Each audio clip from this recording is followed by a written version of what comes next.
Welcome, everyone. I am Felicia Day, and this is The Sandman Unlocked, where Netflix Geek gives you an exclusive look into the shows you love. Today, we're talking about one of the most anticipated comic adaptations of all time, The Sandman. And be warned, there will be many, many spoilers. The dreams and nightmares no longer seem to recognize their monster. You will remind them. In this episode of Unlocked, we hear from the creator about finally bringing the Sandman to the screen. I didn't tell anybody else that it was impossible, but here we are. It is my Sandman. It feels amazing. You know the Sandman is back. Deep dive into Dream's journey. Find out what it's like to film an exorcism scene in an actual church. Have the cast weigh in on the shocking finale twists. I read it and then reread it and was like, what? And loved it. And yes, deep dive into that episode. Yeah, you know the one. There is only the truth. It's all coming up right now. No, you're not dreaming. The show is about to begin.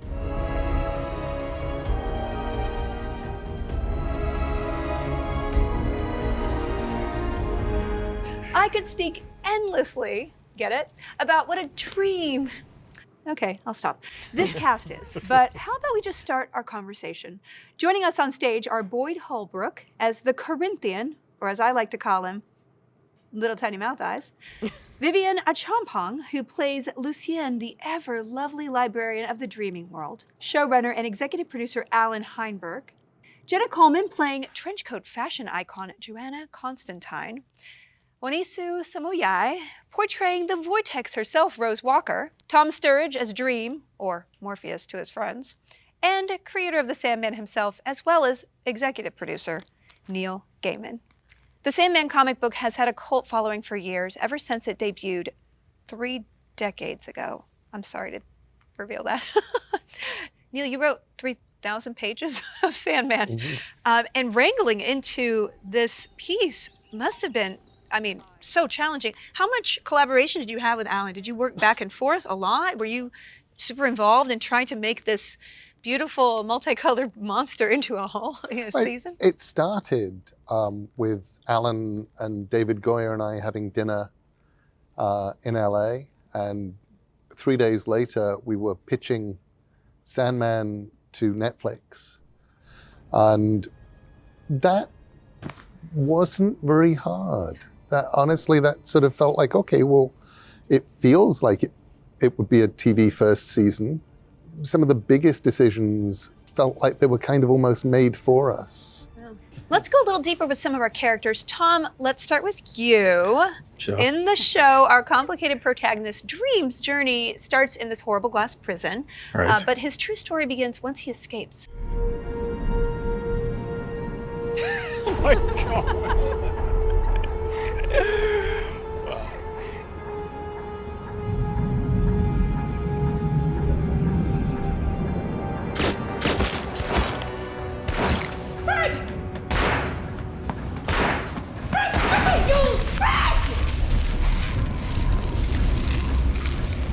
Don't move! Stay where you are! What's he got in his hands? Oi! Open your hands now!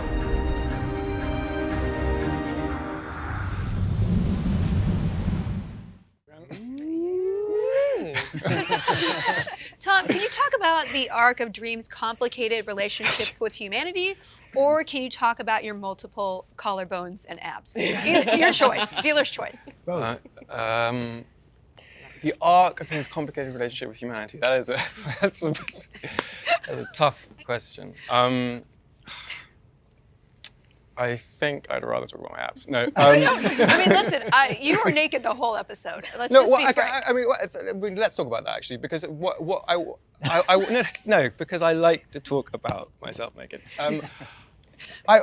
There was something incredibly frightening in how do you introduce your protagonist when he doesn't speak and he doesn't move, and it was incredibly important to me to somehow articulate this otherworldliness, this inhumanity, this quality of endless. And and from the source material, for sure, the images that were created and have been created of him throughout the 3,000 pages. And also from this, like, I don't know, this idea of a creature. I did work very hard, hopefully, to create an image that would tell an audience that story with no words. To create a body that wasn't human, that wasn't kind of like, I don't know, like a muscly guy. Like, do you know what I mean? Like an Abercrombie and Fitch like dream. I'm sure people are having dreams about you, Tom. Don't worry. The fandom is no, but just someone rabid. who has nothing, who's just like bone and sinew, and like has put every single ounce of his energy into holding the universe's dreams together, and therefore has burnt it all away.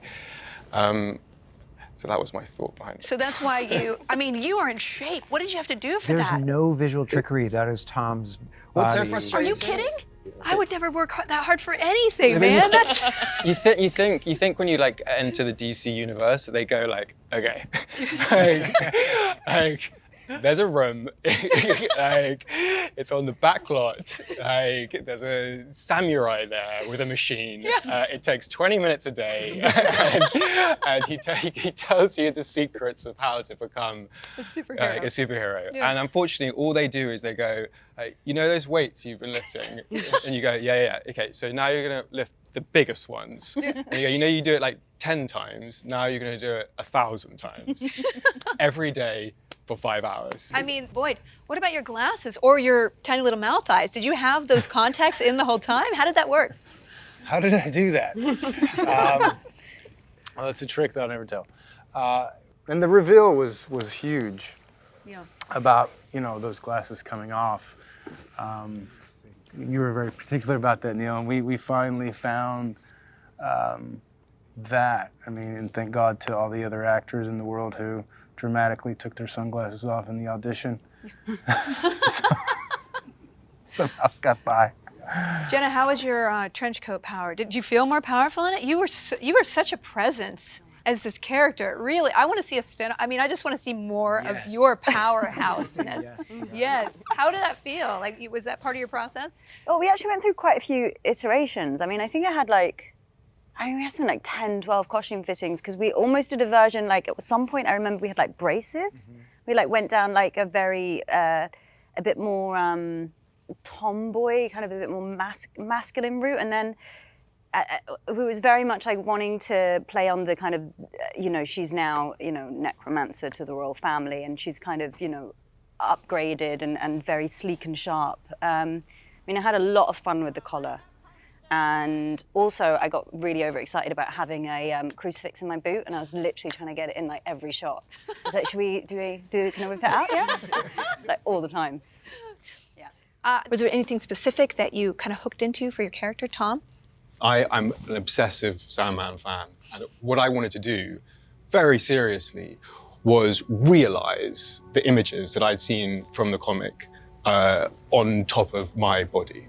I wanted my skin to be as pale as the paper you pull out of a printer, and I wanted my hair to be wild, and I wanted my eyes to be as dark as a night. And we did that.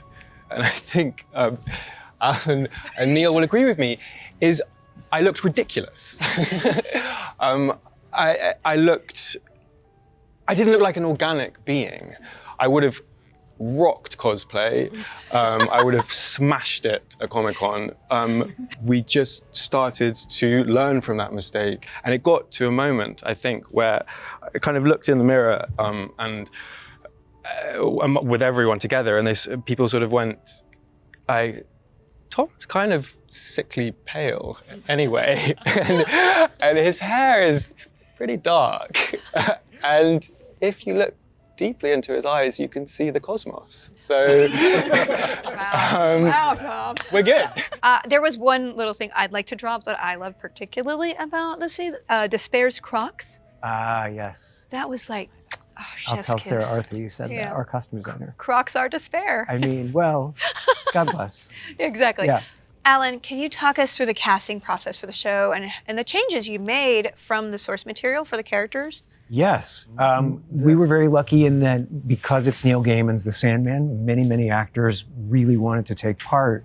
And my favorite way to work has always been to write with the actor in mind. So it was a huge relief for me as a writer once we had this cast assembled to be able to hear these actors' voices while working on these scripts. And then once we all got together, working with them on the scripts. So a lot of it got written once these performers had been cast. Boyd, especially, the Corinthian, I think, changed quite a bit. Once Boyd sort of stepped into the role, Neil and I decided, you know what, we're going to embrace everything that Boyd is, and really wrote to our understanding of Boyd and his gifts. And there was a version of that with Viv and with everybody in the cast. So it was a pleasure. It's incredible. Vivian, can you talk a little bit about your character, librarian of the dreaming world? Did you study the character in bringing your version to life?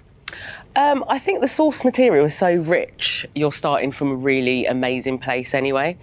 And then Alan has written it so well and so fantastically. So you've already got a really amazing foundation. And then I just built on it with what I thought I could bring to it. But as Alan's just said, it was so collaborative and open. So it felt really good and organic. Your character, Lucien, holds down the fort, or should I say the palace, while Dream is away, when everyone pretty much else fled. Why do you think your character stayed behind? She hoped he would come back. I feel like she knew somewhere deep down inside that he would come back and he wouldn't just leave like that. And there's a loyalty there, so she would never have fled. Why do you think he deserves that loyalty, though? Oh, that is a fantastic question. Because they do have this bond. You know, even though he is this complex and can be a bit mean to her, I feel like she knows him and there's something special there, and she has such a deep care for him that she only wants the best for him, really. So I think, yeah. Yeah, it's a beautiful relationship between you and an entity that's not quite human, but that humanity brings you together in the end, which is like one of my favorite scenes. Definitely, and it was such a lovely scene to film, actually, because we had this connection when sometimes it's been a bit, you know, removed. But yeah, it was... Yeah. Let's take a look. What made you change your mind about me, sir? I had no right returning here after over a century expecting everything to be just as I left it. Lucien tried to tell me that. So did you. But now I'm listening. Or trying to. New dreams. New nightmares. A new age. Thank you, sir.